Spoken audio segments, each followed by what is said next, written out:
Il-produtturi tal-film se jkunu qed jaraw tnaqqis fil-finanzja għal kull proġett wara l-budget il-ġdid iddedikat għal films f'pajjiżna. Fil-fatt proġett individwali se jirċievu nqas fondi.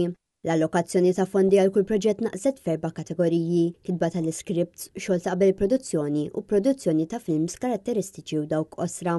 Skont it-Times of Malta, l-produttur tal-films Oliver Mallija sostna li minħabba l-fondi huma limitati, produttur jista' japplika l-300,000 € biss minn fond totali ta' 460,000 €. B'hekk film wieħed biss jista' jirċievi l-ammont sieħ disponibbli.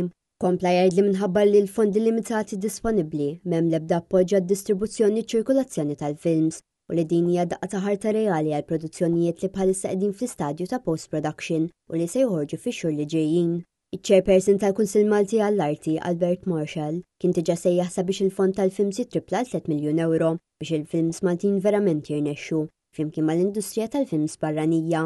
Fl-aħħar ġimgħat kienet qamet kritika sħiħa lejn il-Kummissarju tal-Films Johan Grek wara l sar magħruf li ntnefqu ma' nofs miljun € f'film qasir li fih sansitra der l-istess Grek li jirreċta. Flus li ntnefqu minn but il-poplu sabiex jakkomoda lilu personali minflok is-settur bil-Ministru tat-Turiżmu Clayton Bartolomeo jieħu ebda azzjoni kontrih.